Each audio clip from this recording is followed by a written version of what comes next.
Assalamualaikum warahmatullahi wabarakatuh. Perkenalkan, nama saya Fitra Muhammad Fajri, NPM 2211000027. Pada kesempatan kali ini saya akan menyampaikan presentasi mengenai manajemen pemasaran.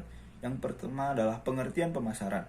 Pemasaran adalah suatu proses sosial dan manajerial di mana individu atau kelompok-kelompok memperoleh apa yang mereka butuhkan dan inginkan dengan menciptakan dan saling mempertukarkan produk dan jasa serta nilai antara seseorang dengan yang lainnya.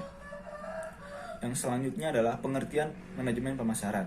Manajemen pemasaran adalah suatu usaha untuk merencanakan, mengimplementasikan yang terdiri dari kegiatan mengorganisasikan, mengarahkan, mengkoordinir, serta mengawasi atau mengendalikan kegiatan pemasaran dalam suatu organisasi agar tercapai tujuan organisasi secara efisien dan efektif, yang dikenal dengan istilah fungsi manajemen. Yang selanjutnya adalah perkembangan konsep pemasaran. Secara umum terdapat atau terbagi menjadi 6, diantaranya yang pertama adalah konsep produksi.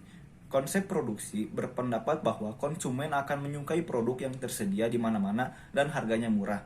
Konsep ini berorientasi pada produksi dengan mengerahkan segenap upaya untuk mencapai efisiensi produk tinggi dan distribusi yang luas. Di sini tugas manajemen adalah memproduksi barang sebanyak mungkin karena konsumen dianggap akan menerima produk yang tersedia secara luas dengan daya beli mereka. Kemudian yang kedua adalah konsep produk. Konsep produk mengatakan bahwa konsumen akan menyukai produk yang menawarkan mutu, performansi, dan ciri-ciri yang terbaik. Tugas manajemen di sini adalah membuat produk berkualitas karena konsumen dianggap menyukai produk berkualitas tinggi dalam penampilan dengan ciri-ciri yang terbaik. Yang ketiga adalah konsep penjualan. Konsep penjualan berpendapat bahwa konsumen tidak boleh dibiarkan begitu saja. Organisasi atau perusahaan harus melaksanakan upaya penjualan dan promosi yang agresif. Yang keempat adalah konsep pemasaran. Konsep pemasaran mengatakan bahwa kunci untuk mencapai tujuan organisasi terdiri dari penentuan kebutuhan dan keinginan pasar, sasaran, serta memberikan kepuasan yang diharapkan secara lebih efektif dan efisien dibandingkan para pesaing. Yang kelima adalah konsep pemasaran sosial. Konsep pemasaran sosial berpendapat bahwa tugas organisasi adalah menentukan kebutuhan, keinginan, dan kepentingan pasar sasaran, serta memberikan kepuasan yang diharapkan dengan cara yang lebih efektif dan efisien daripada para pesaing dengan tetap melestarikan atau meningkatkan kesejahteraan konsumen dan masyarakat. Yang keenam adalah konsep pemasaran global. Pada konsep pemasaran global, manajer eksekutif berupaya memahami semua faktor-faktor lingkungan yang mempengaruhi pemasaran melalui manajemen strategis yang mantap. Tujuan akhirnya adalah berupaya untuk memenuhi keinginan semua pihak yang terlibat dalam perusahaan. Yang selanjutnya adalah konsep inti pemasaran. Di antaranya yang pertama adalah kebutuhan, keinginan, dan permintaan. Kebutuhan manusia atau human needs adalah ketidakberadaan beberapa kepuasan dasar.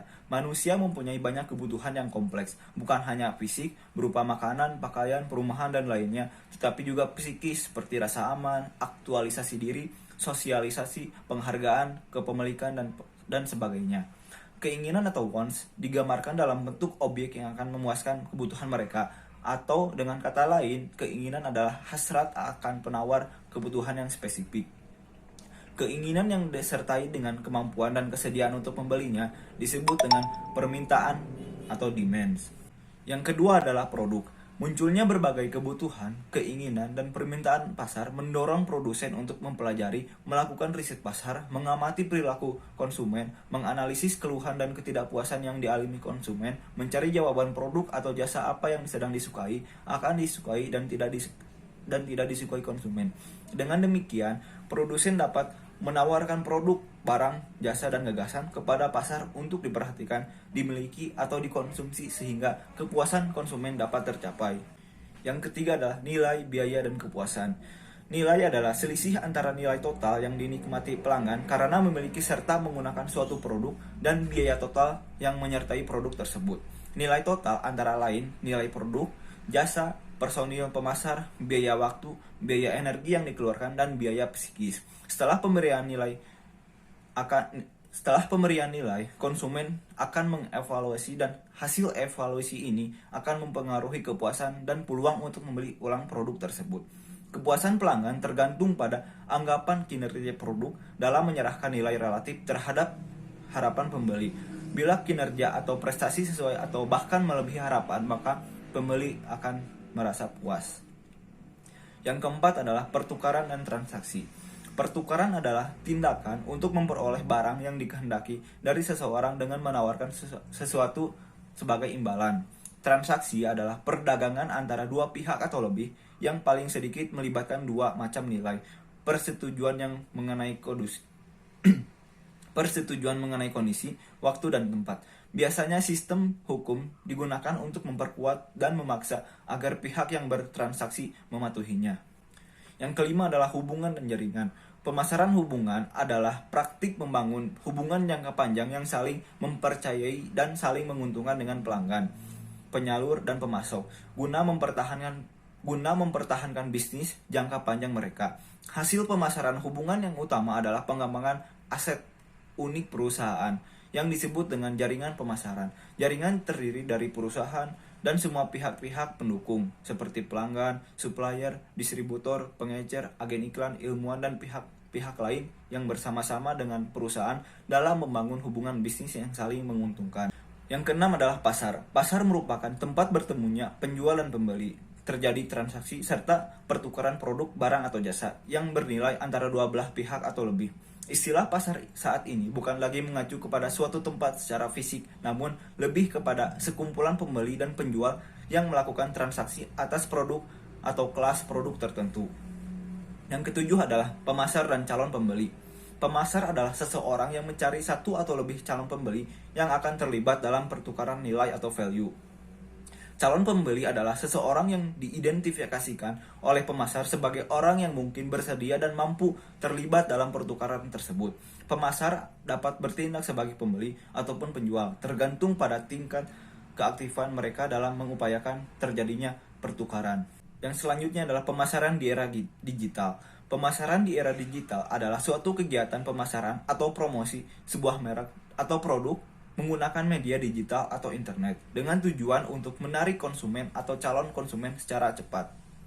Yang selanjutnya adalah strategi pemasaran.